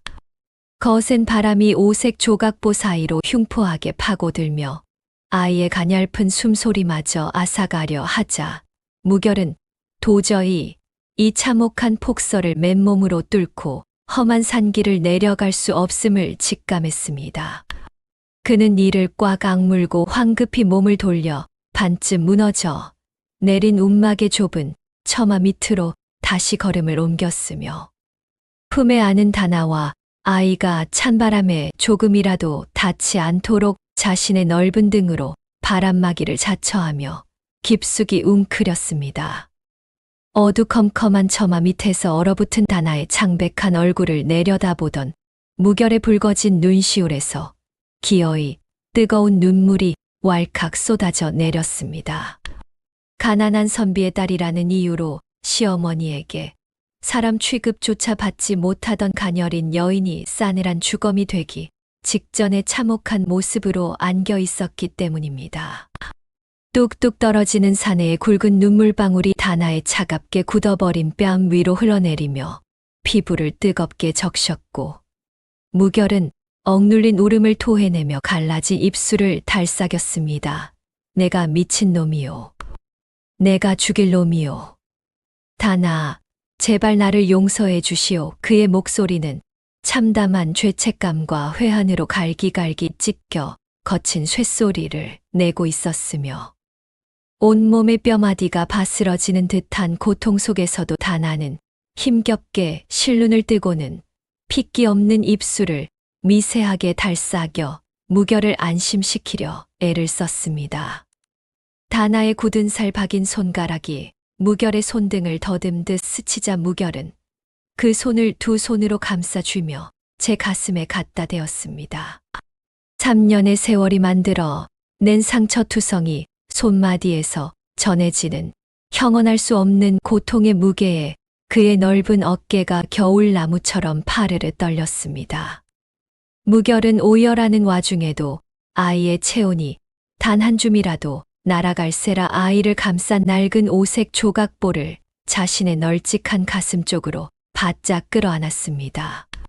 그때 무결의 눈에 조각보의 모습이 한 올 한 올 들어왔습니다. 이 조각보는 다나가 아이를 잉태한 순간부터 장터 바닥에 버려진 비단 자투리들을 주워다 한 땀 한 땀 지어낸 눈물겨운 강보였습니다. 무결의 눈가가 떨렸습니다. 이 붉은 천 조각은 낮에 장터 시궁창에서 비단 상인에게 밀쳐지면서도 두 팔로 필사적으로 끌어안았던 바로 그 천이었습니다. 이 푸른 천 조각은 흙탕물에 빠진 것을 무릎을 꿇고 건져 올리며 세상을 다 가진 듯 미소 짓던 그 천이었습니다. 그리고 이 손톱만한 노란색 명주 부스러기는 썩은 배추잎 사이에서 기어코 끄집어내어 차가운 뺨에 비벼대던 바로 그 조각이었습니다. 무결이 미친 여인의 기행이라 여겼던 그 모든 행동이 제 아이에게 한 올이라도 더 따뜻한 이불을 지어주려는 어미의 처절한 사랑이었다는 진실이 뒤늦게야 조각보의 실타래를 따라 무결의 가슴에 하나하나 박혀 들어왔습니다. 붉은색과 푸른색, 노란색의 천 조각들이 제 빛깔을 잃지 않고 찬란하게 어우러져 있었으며 세상에서 가장 하찮은 쓰레기가 세상에서 가장 지극한 사랑을 거쳐 이토록 눈부신 빛을 발하고 있다는 사실이 무결의 가슴을 미치도록 아프게 했습니다. 한 땀 한 땀에 바느질 자국마다 다나의 3년이 새겨져 있었고 피가 묻은 실밥 하나하나가 장터에서 짓밟히고 움막에서 얼어 죽을 뻔하고 아이에게 먹일 것이 없어 쓰레기를 뒤지던 지옥 같은 나날을 증언하고 있었습니다. 무결은 거칠고 투박한 손가락으로 조각보의 끄트머리를 잡아당겨 아이의 여린 목덜미를 빈틈없이 여미려 안간힘을 주었습니다. 하지만 수백 번 빨고 수천 번 기워 결이 다 사가버린 낡은 천은 사내의 절박한 악력을 끝내 견뎌내지 못했습니다. 무결이 천을 강하게 끌어당기는 찰나 닳고 달아빠진 솔기 한쪽이 툭 터지는 둔탁한 파열음을 내며 속절없이 찢어지고 말았습니다. 그 순간 찢어진 틈바구니 깊숙한 곳에서 다나가 누구의 눈에도 띄지 않게 겹겹이 꿰매어 숨겨두었던 낡은 명주.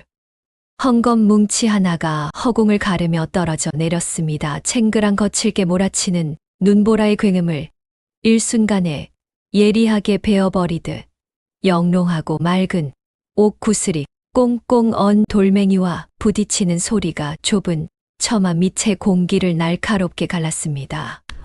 그토록 청아한 소리가 귓가를 때리자 무결의 품 안에서 미약하게 숨을 헐떡이며 몸을 뒤틀던 다나의 움직임이 벼락을 맞은 사람처럼 우뚝 멈춰버렸습니다. 탈진하여 초점마저 흐려졌던 그녀의 두 눈동자가 걷잡을 수 없는 경악과 공포로 물들며 순식간에 크게 벌어졌고 덜덜 떨리는 손끝을 뻗어 바닥에 떨어진 물건을 주우려 미친 듯이 발버둥 치기 시작했습니다.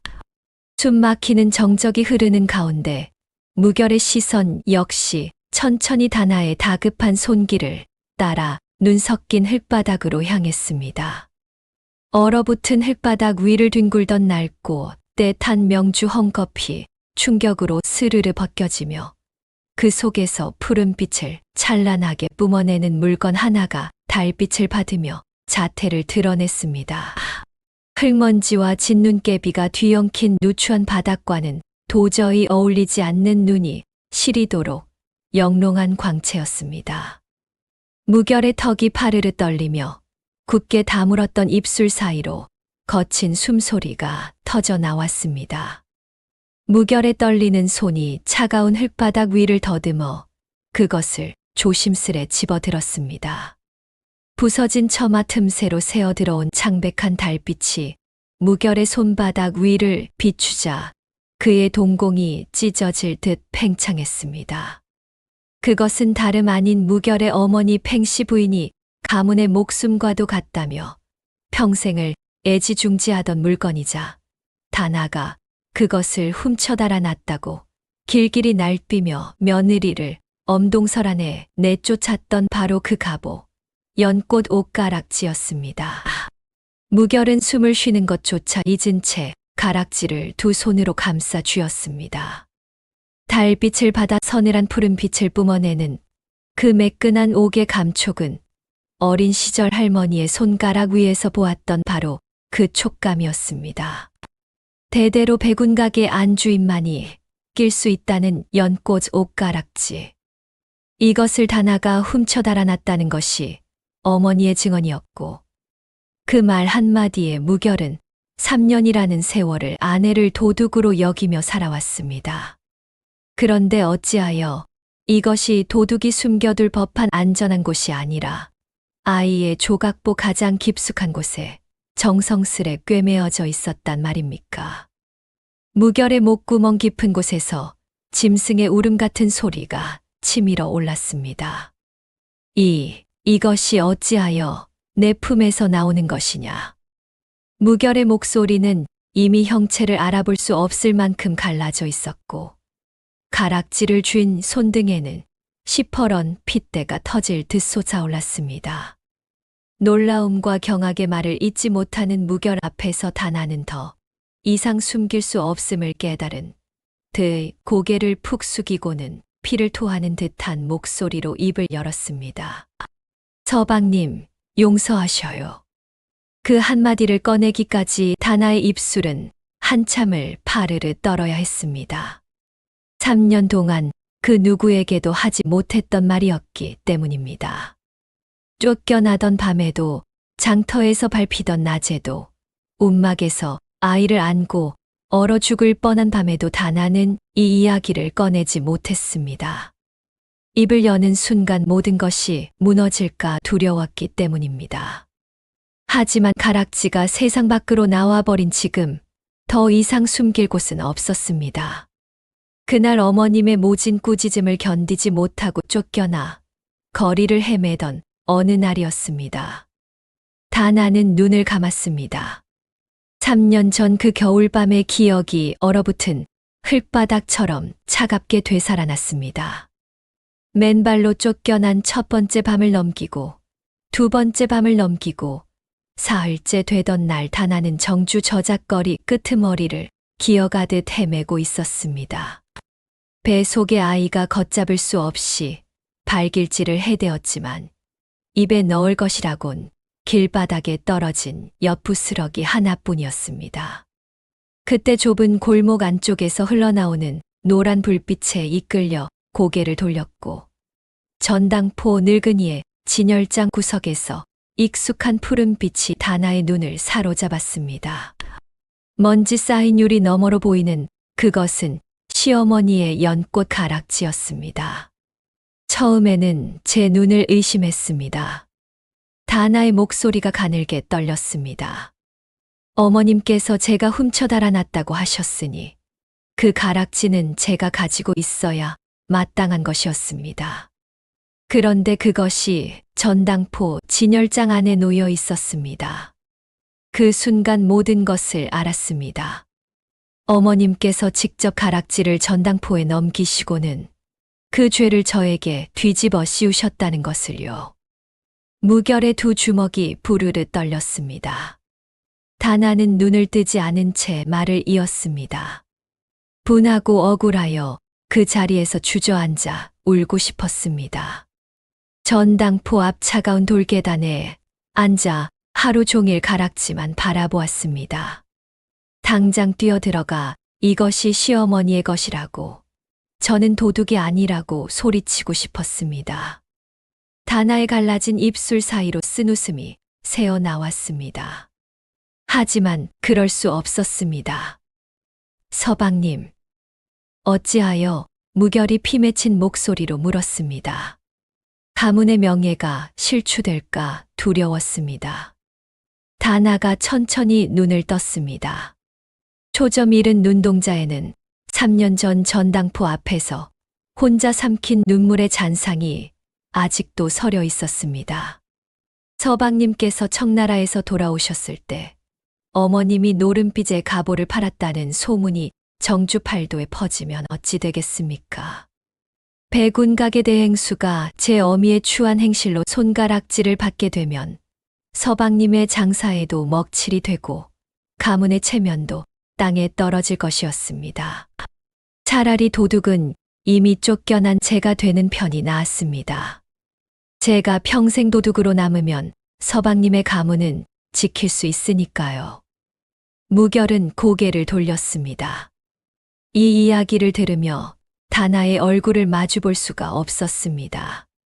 뜨거운 것이 뺨을 타고 끊임없이 흘러내렸지만 닦을 생각조차 나지 않았습니다. 다나는 멈추지 않았습니다. 3년 동안 가슴에 묻어두었던 말이 한 번 터지자 둑이 무너진 것처럼 쏟아져 나왔습니다. 그날부터 가락지를 되찾기로 마음먹었습니다. 전당포 늙은이에게 물으니 값이 30냥이라 하였습니다. 30냥. 그것은 하루 품삯이 고작 두세 푼인 여인에게 하늘의 별을 따라는 것과 다름없는 금액이었습니다. 다나는 아침이면 남의 집 빨래통 앞에 무릎을 꿇었습니다. 꽁꽁 언 우물물을 길어다 손이 갈라지고 터져 감각이 없어질 때까지 빨래를 방망이질했습니다. 낮에는 장터를 돌며 삭바느질감을 구걸했고 저작거리에 비단 상인들이 던져주는 자투리 헝겊을 밤새 기워 되팔았습니다. 해가 지면 부잣집 부엌에서 설거지를 하고 잔밥 한 그릇을 얻어먹었으며 그마저도 없는 날에는 장터 뒤편의 쓰레기 더미에서 시래기 꼭지와 무껍질을 주워 씹어 삼켜야 했습니다. 겨울이 깊어지자 품삯을 줄 사람도 사라졌습니다. 다나의 목소리가 한꺼풀 더 가라앉았습니다. 하루는 품삯을 구하러 사방을 헤매다 끝내 한 푼도 벌지 못한 날이었습니다. 배 속의 아이가 미친 듯이 발길질을 해대는데 입에 넣을 것이 아무것도 없었습니다. 저는 대장간 앞에 주저앉아 가위를 빌렸습니다. 무결의 시선이 다나의 머리칼로 향했습니다. 3년 전 허리춤까지 찰랑이던 칠흑 같은 머리칼은 온데간데 없이 지금 다나의 머리는 귀 밑까지 울퉁불퉁 잘려 있었습니다. 여인에게 머리칼은 마지막 자존심이라 하였습니다만 다나가 쓸쓸히 웃었습니다. 자존심으로는 아이를 먹일 수 없었습니다. 머리칼을 잘라 팔고 그 돈을 전당포 늙은이에게 가져갔습니다. 모자랐습니다. 다시 일하고 다시 모으고 또 모자라고. 그렇게 9달이 걸렸습니다. 9달. 그 9달 동안 다나의 뱃속에서 아이가 자라고 있었습니다. 만삭의 몸으로 남의 집 빨래를 하고 얼어붙은 우물물을 길어 나르고 장터 바닥에서 쓰레기를 줍던 9달이었습니다. 마지막 한 냥이 모자랐던 날, 전당포 늙은이가 가락지를 다른 사람에게 팔아버리겠다고 했습니다. 다나의 목소리가 처음으로 미세하게 갈라졌습니다. 저는 전당포 문 앞에 무릎을 꿇고 사흘을 빌었습니다. 먹지도 자지도 않고 사흘을 꿇어 앉았더니 전당포 늙은이가 혀를 끌끌 차며 닷새의 말미를 주었습니다. 저는 그 닷새 동안 밤낮 없이 삭바느질을 하여 기어이 마지막 한 냥을 채웠습니다. 다나가 굳은 살 박인 두 손을 펼쳐 보였습니다. 손가락마다 바늘에 찔린 흔적이 수백 개 박혀 있었고 손바닥은 빨래 방망이에 닳고 달아 살갗이 나무 껍질처럼 두꺼워져 있었습니다. 무결은 그 손을 보는 순간 숨이 끊어지는 줄 알았습니다. 3년 전 자신의 도포 기세, 옥매듭을 달아주던 그 희고 부드럽던 손이 이토록 망가져 버린 것입니다. 가락지를 손에 쥔 날 밤, 저는 움막에서 아이를 안고 밤새 울었습니다. 다나의 눈에서 뜨거운 눈물이 다시 한번 왈칵 쏟아져 내렸습니다. 서방님께 돌려드릴 수 있다는 기쁨이 아니었습니다. 이제 증거가 생겼으니 서방님께서 돌아오시면 제가 도둑이 아니라는 것을 증명할 수 있다는 그 생각 하나가 3년을 버틸 힘이 되었습니다. 아이의 조각보 가장 깊은 곳에 꿰매어 넣은 것은 혹여 잠든 사이에 도둑이 들까, 혹여 장터 왈패에게 빼앗길까 두려웠기 때문입니다. 이 가락지만 있으면 언젠가 서방님 앞에 떳떳하게 설 수 있으리라 믿었습니다. 무결히 가슴을 치며 피 맺힌 절규를 토해냈습니다. 그토록 고생을 했으면서 백운가게는 어찌하여 오지 않은 것이요. 내가 돌아올 날만을 손꼽아 기다렸거늘. 다나는 품에 안긴 아이를 부서질 듯 끌어안으며 사시나무 떨듯 몸을 떨었습니다. 어머님께서 사람을 풀어 이 아이를 찾아내려 하셨습니다. 다나의 목소리가 공포로 얼어붙었습니다.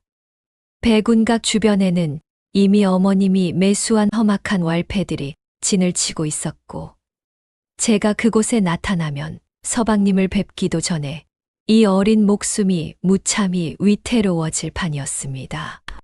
저는 차라리 서방님을 영영 못 뵙는 한이 있더라도 이 아이만은 살려야 한다고 마음먹었습니다.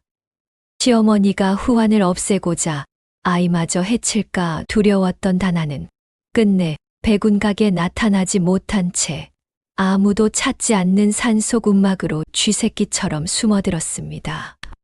얼어붙은 쓰레기 더미를 뒤져 시래기 껍질을 씹어 삼키며 장터에서 버려진 자투리 천을 주워 아이의 이불을 짓고 남이 쓰다 버린 거적대기를 얻어다 움막의 벽을 메우며 오직 아이를 살리겠다는 지독한 어미의 일념 하나로 이 지옥 같은 시간을 짐승처럼 버텨온 것이었습니다.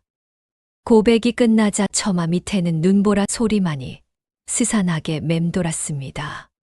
가난한 선비의 딸로 태어나 세상 사람들의 천대를 받으면서도 자신을 처참하게 내친 시어머니의 가보를 지키려 자신의 모든 것을 내던지고 지독한 모성애로 아이를 살려낸 다나의 숭고한 희생 앞에 무결의 이성은 완전히 무너져 내리고 말았습니다. 옷가락질을 꽉 쥔 손이 미친 듯이 떨렸습니다. 이 작은 옷 구슬 하나에 한 여인의 3년이 담겨 있었습니다. 9달의 곤주림과 수천 번의 바느질과 잘려나간 머리칼과 전당포 앞에서 꿇었던 사흘 밤의 무릎과 장터에서 밟혔던 수백 번의 치욕이 이 차가운 옥 안에 고스란히 갇혀 있었습니다. 무결은 바닥에 무릎을 꿇은 채 허물어진 볏짚 지붕 너머로 몰아치는 칠흑 같은 밤하늘을 향해 고개를 젖혔습니다. 크악! 하늘이 찢어지고 땅이 울릴 듯한 창자가 끊어지는 짐승 같은 통곡이 무결의 입에서 터져 나왔습니다. 그것은 3년 동안 아내를 도둑으로 여긴 자신에 대한 분노였으며 어머니의 거짓말 한마디에 세상에서 가장 소중한 사람을 지옥에 버린 자신에 대한 참회였으며 그 모든 것을 알면서도 3년을 침묵한 세상에 대한 절규였습니다. 그 처절한 울음소리는 매서운 눈보라를 뚫고 도랑골의 차가운 밤 공기 속으로 메아리치며 흩어져 갔습니다. 길고 길었던 통곡이 잦아든 뒤 무결은 품에 안은 다나의 창백한 얼굴을 내려다보며 갈라진 목소리로 속삭였습니다. 다나야, 내가 너무 늦었다. 그의 뜨거운 눈물이 다나의 뺨 위로 툭툭 떨어져 내렸으며 무결은 자신의 비단 두루마기를 벗어 누더기를 걸친 아내와 아이를 겹겹이 감싸 안고 칠흑 같은 어둠을 뚫어 정주 성내로 무거운 발걸음을 옮겼습니다. 험한 산길을 내려오는 내내 무결은 제 등으로 눈보라를 막으며 한 발 한 발 조심스럽게 내디뎠고 다나는 무결의 넓은 가슴에 얼굴을 묻은 채 아이를 꽉 껴안고 새근새근 잠이 들었습니다. 3년 만에 처음으로 누군가의 온기에 기대어 잠드는 밤이었습니다. 무결은 잠든 다나의 이마에 스쳐가는 눈송이를 손등으로 조심스럽게 걷어내며 속으로 되뇌었습니다. 이 여인이 3년 동안 홀로 걸어온 이 산길을 나는 오늘 밤 단 한 번 걸었을 뿐인데도 이토록 뼈가 시리고 숨이 끊어질 듯한데 이 가녀린 어깨로 매일 밤 이 길을 오르내렸단 말입니까? 무결의 두 눈에서 다시 한번 뜨거운 눈물이 흘러내렸으나 그는 소리를 삼키고 이를 악물었습니다. 울 자격조차 없는 사내였기 때문입니다. 날이 밝고 평안도 정주 장터에 아침 햇살이 비치자 백운각의 거대한 소슬대문 앞에는 구름대처럼 몰려든 백성들의 웅성거리는 소리가 가득했습니다. 거대한 상단을 이끄는 대행수 무결이 거지 꼴을 한 여인과 아이를 소중히 품에 안고 당당하게 앞마당에 들어섰기 때문입니다. 장터 사람들은 저마다 입을 벌리고 수군거렸습니다. 3년 전 갑오를 훔쳐 야반도주했다던 바로 그 여인이 아닙니까?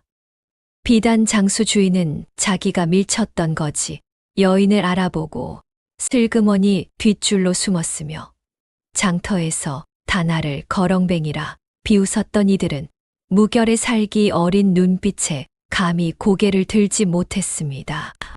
쿵 하는 육중한 발소리가 마당을 울리자 소식을 듣고 버선발로 뛰어나온 팽씨 부인의 얼굴이 하얗게 질렸습니다. 어디 감히 저런 천한 것을 다시 들인단 말이냐. 그녀의 날카로운 호통 소리가 기와 지붕을 때렸지만 무결의 눈빛은 한겨울 서리빨보다 차갑게 빛났습니다. 그는 품에 안은 다나를 호위 무사에게 조심스럽게 넘긴 뒤 품속에서 무언가를 꺼내어 팽씨 부인의 발밑에 힘껏 내던졌습니다. 쨍그랑하는 서늘한 파여름과 함께 마당 돌바닥에 부딪힌 것은 팽씨 부인이 며느리에게 도둑 누명을 씌웠던 바로 그 연꽃 옷가락지였습니다. 이 가락지가 어찌하여 차가운 도랑골 움막 흙바닥에 뒹굴고 있었는지 아십니까? 분노로 낮게 깔린 무결의 목소리에 팽씨 부인은 귀신이라도 본 듯 턱을 덜덜 떨며 뒷걸음질을 쳤습니다. 그때 군중 뒤에서 웅성거리는 소리가 잦아들더니 한 사내가 비틀거리며 앞으로 나왔습니다. 칠복이었습니다. 3년을 벙어리 행세를 하며 가슴에 짊어져야 했던 칠복이가 수백 명의 정주 백성들 앞에서 제 다리로 걸어 나와 무결의 앞에 털썩 무릎을 꿇었습니다. 소인이 증인이 옵니다. 칠복이가 마당이 떠나갈 듯 울부짖었습니다. 3년 전 마님께서 투전판에서 500냥의 빚을 지시고 가보인 옷가락지를 몰래 전당포에 팔아넘기셨사옵니다. 그리고 그 죄를 아무것도 모르는 며느리 다나 아기씨에게 뒤집어 씌워 엄동설 안에 가차없이 내쫓으셨습니다. 소인은 3년을 두려움에 떨며 이 진실을 감추고 있었으나 더 이상은 하늘을 우러러 볼 면목이 없사옵니다. 칠복이의 피 맺힌 증언이 끝나자 군중 사이에서 아이고 어쩜 하는 탄식이 터져 나왔고 여인네들은 저고리 소매로 눈물을 훔치기 시작했습니다. 무결은 핏자국이 선명한 연꽃 옷가락지를 허공에 높이 치켜들었습니다. 모두 똑똑히 보시오. 이 가락지는 내 어머니가 노름빛에 눈이 멀어 전당포에 몰래 팔아넘긴 것이오. 내 아내 다나는 가문의 명예를 지키기 위해 스스로 도둑 누명을 뒤집어 쓴 채 쫓겨나 군줄이며 품삯을 모아 이 가락지를 되찾고 쓰레기 더미에 헝겊 조각을 이어붙여 아이를 살려낸 위대한 어미란 말이오. 그의 피 끓는 외침이 쩌렁쩌렁 울려 퍼지자 숨죽이던 정주 사람들의 훌쩍이는 소리와 함께 팽씨 부인을 향한 것엔 비난이 와 쏟아졌습니다. 팽씨 부인은 수백 개의 손가락질 앞에서 입술을 파르르 떨며 마지막 발악을 하려 했으나 아들의 눈에서 타오르는 서리빨 같은 결의를 마주하자 기세등등하던 목소리가 목구멍 안에서 꺽꺽 꺾여 한마디도 뱉어내지 못했습니다. 모든 일은 반드시 바른 길로 돌아간다는 사필 규정이라 하였습니다. 무결은 단호하게 판결을 내리듯 외쳤습니다. 어머니가 진인 백운각의 모든 권한을 거두고 오늘부로 성, 박 가장 척박한 시골 별채로 내치어 평생토록 속죄하며 살게 만들 것입니다. 저 슬퍼런 선언에 팽씨 부인은 다리에 힘이 풀려 털썩 주저앉았고 하늘을 찌르던 오만함은 산산조각 났습니다. 3년 전 한겨울 눈보라 속에서 맨발의 며느리를 내쫓던 바로 그 자리에서 이번에는 자신이 쫓겨나는 신세가 된 것입니다. 칠복이가 고개를 푹 숙인 채 팽씨 부인을 부축하여 마당 밖으로 이끌어 나갔으며 팽씨 부인의 비단 치마 자락이 흙먼지 속으로 질질 끌려가는 뒷모습은 더 이상 아무도 두려워하지 않는 초라한 노파의 것이었습니다. 닷새의 시간이 흐르고 정성스러운 치료 덕에 의식을 회복한 다나가 백운각 안채의 따뜻한 아랫목에서 처음 눈을 떴을 때 가장 먼저 그녀의 시야에 들어온 것은 자신의 손을 꼭 쥔 채 잠들어 있는 무결의 얼굴이었습니다. 사내의 눈 밑에는 닷새째 뜬 눈으로 밤을 지새운 짙은 그늘이 패여 있었으나 다나의 손을 감싸 쥔 두 손만큼은 놓지 않겠다는 듯 굳건하게 힘이 들어가 있었습니다. 다나의 눈에서 소리 없는 눈물이 주르르 흘러내렸습니다. 3년 동안 아무도 잡아주지 않았던 손이었습니다. 3년 동안 단 한 번도 느껴보지 못했던 온기였습니다. 다나가 조심스럽게 고개를 돌리자 옆에는 3살배기 아이가 새하얀 명주 이불을 배까지 끌어올린 채 볼을 발그레하게 물들이고 곤히 잠들어 있었습니다. 3년 전 쓰레기를 주워 지은 조각보 위에서 파랗게 질려 떨던 아이가 지금은 세상에서 가장 편안한 얼굴로 숨을 쉬고 있었습니다. 다나는 아이의 뺨을 손등으로 가만히 쓸었습니다. 따뜻했습니다. 세상에서 가장 따뜻한 온도였습니다. 그로부터 며칠 뒤 건강을 회복한 다나가 무결의 부축을 받으며 백운각의 안주인 자리로 돌아오는 날이었습니다. 다나가 백운각의 대청마루에 오르자 3년 전 자신을 내쫓았던 하인들이 일제히 마당에 엎드려 머리를 조아렸습니다. 하지만 다나는 그 누구도 원망하지 않았습니다. 돌아서서 걸어가려던 다나의 발걸음이 문득 멈춘 것은 마당 한 구석에 쪼그리고 앉아 울고 있는 늙은 사내를 발견했기 때문입니다. 칠복이었습니다. 3년의 죄책감에 짓눌려 차마 고개를 들지 못하는 칠복이 앞에 다나는 조용히 다가가 그의 굽은 어깨에 손을 얹었습니다. 칠복이 아저씨, 그날 밤 눈보라 속에서 소인에게 주먹밥을 쥐어주셨지요. 그 주먹밥이 없었다면 저와 아이는 첫 번째 밤을 넘기지 못했을 것입니다. 칠복이가 고개를 들었습니다. 흰 눈물이 주름진 뺨을 타고 흘러내리고 있었습니다. 다나는 그 앞에 무릎을 꿇고 앉아 조용히 미소 지었습니다. 제가 살아 돌아온 것은 아저씨 덕분입니다. 고맙습니다.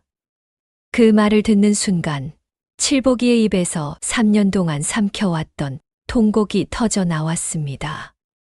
마당에 모인 하인들이, 장터에서 구경하러 온 백성들이, 그리고 모든 것을 지켜보고 있던 무결이 일제히 눈물을 쏟아냈습니다. 무결은 다나의 손을 잡고 백운각 한가운데로 걸어갔습니다. 그리고 다나가 피 맺힌 손가락으로 한 땀 한 땀 기워 만든 남루한 오색 조각볼을 가져오게 했습니다. 장터 시궁창에서 주워온 쓰레기 1000조각으로 이루어진 이 누더기를 무결은 가장 귀한 칠보 유리함에 담아 백운각 대청마루 한가운데 내걸었습니다. 백운각을 찾는 사람들은 비단이 가득 쌓인 창고보다 그 작은 유리함 앞에서 더 오래 발걸음을 멈추었습니다. 조각볼을 들여다보는 이들의 눈에는 어김없이 눈물이 고였으며 그것이 무엇인지 모르는 사람에게 무결은 항상 같은 말을 해주었습니다. 저 조각볼은 세상에서 가장 천대받던 쓰레기로 만든 것이요. 하지만 저 안에는 한 여인이 제 목숨을 바쳐 지켜낸 사랑이 들어있소. 나는 천하의 비단을 수만 필 가지고 있으되 저 누더기 한 장의 값어치에는 미치지 못하오.